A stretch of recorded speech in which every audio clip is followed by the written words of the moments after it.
The papyrus, putting on my table every month. I don't wanna be sad. Don't even try to hide it. No, I don't wanna lose it. And you see how it is, it's so inviting. The papyrus, we're all so alive. The papyrus. Hello, welcome to the Papyrus TV News Update. First, the headlines. NCC approves Telecom tariff hike to sustain industry.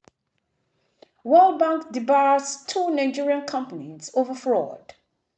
Akinyemi advises Tinubu to avoid confrontation with Donald Trump. Wike rules out reconciliation with Governor Simi Fubara.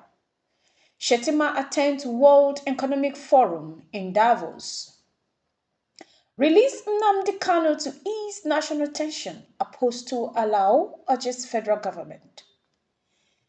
Minister seeks increased funding for employment initiative. Now the news in details. The Nigerian Communication Commission (NCC) has approved a tariff increase for telecommunication operators, allowing a maximum 50% hike in rates.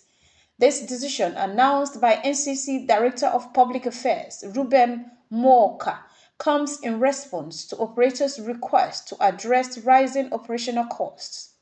While the approved adjustment is lower than the over 100% increase initially proposed by some operators, it aims to ensure the sustainability of Nigeria's telecommunications sector. The new rates will align with the 2023 NCC cost study and the 2024 NCC guidance on tariff simplification, enabling operators to invest in infrastructure and improve service quality. The NCC emphasized its commitment to consumers' protection while fostering industry growth and urged operators to implement the changes transparently. The tariff revision follows consultation with stakeholders and seeks balanced affordability for consumers with sector long-term viability. The World Bank has barred Viva Atlantic Limited, Technology House Limited, and their CEO, Noman Buruk Didam, for engaging in fraudulent and corrupt activities related to Nigeria's National Social Safety Net project. Investigation revealed that during 2018 procurement process, the companies misrepresented conflict of interest, accessed confidential tender information, and falsified experience record.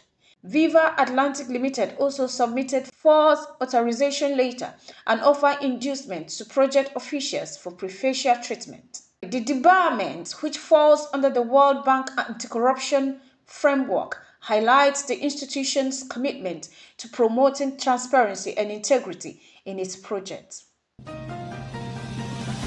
Meanwhile, Professor Bolaji Akinyemi, a renowned political scientist and former Nigerian Minister of External Affairs, has advised President Bola Ahmed Tinubu to avoid confrontation with newly sworn-in U.S. President Donald Trump.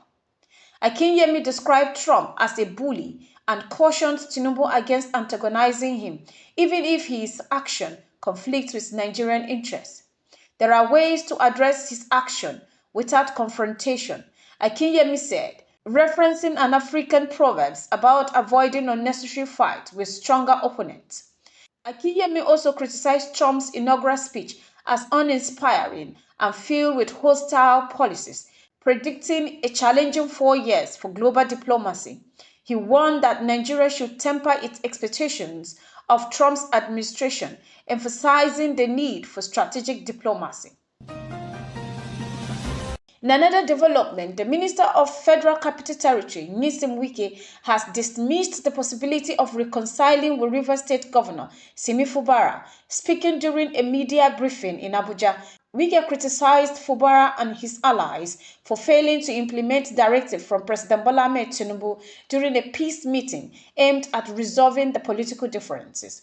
In 2023, Fubara and Wike camps signed an 8-point peace agreement brokered by President Bola Ahmed Tinubu and other stakeholders. However, the agreement fell apart, with Fubara alleging he was coerced into signing the deal. Wike stated Mr. President, in his wisdom, called all parties and gave clear directive.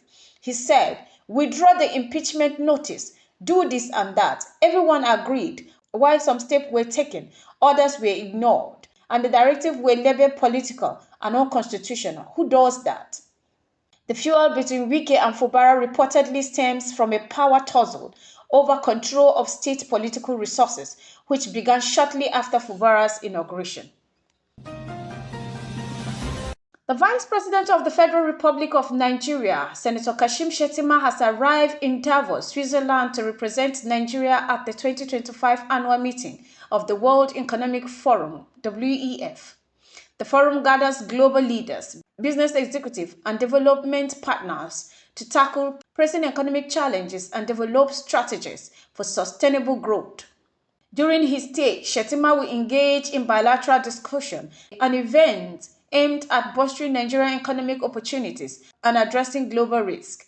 Key highlights of his schedule include workshop on frontier market, a session titled Roadmap to Co-create Investment Opportunities for Africa's Frontier Market, organized by the African Development Bank, AFDB, and WEF. Launch of the HRI Roadmap, the unveiling of the Humanitarian and Resilient Investing Roadmap for Africa, aimed at attracting investment into emerging markets. Forum on Digital Trade, Shettima will co-chair a session on turning digital trade into a catalyst for growth in Africa, focusing on implementing the AFCFTA Digital Trade Protocol. The Vice President will also participate in discussing on global risks, attend the prestigious Crystal Award dinner, and hold talks with international stakeholders. Accompanying Shettima are key officials, including the Minister of Industry, Trade and Investment, Dr. Jumoke Oduwole, and the Executive Secretary of the Nigerian Investment Promotion Commission, NIPC, Aisha Rimi. He is expected to return to Abuja following the conclusion of the forum.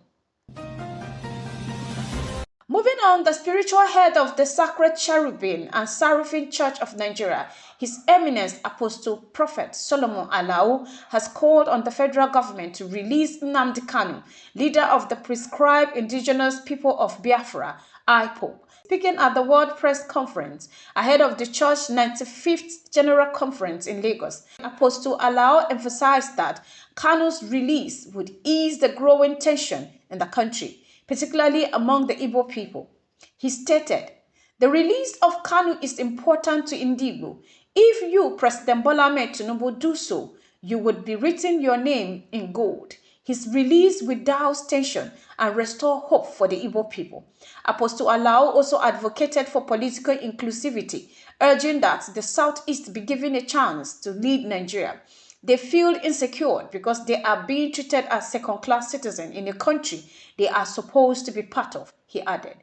On national unity, Apostle Alao expressed concern over the persistent division caused by religion, tribe, and ethnicity, calling for merit-based appointment. He, however, commended President Bola Ahmed Tinubu for his courage in removing fuel subsidy, stating that the move was necessary to curb corruption in the sector. Finally, on this segment, the Minister of Labour and Employment, Mohammed Dingadi, has called for an increase in the ministry's budget to improve its capacity to deliver on employment creation and skills development.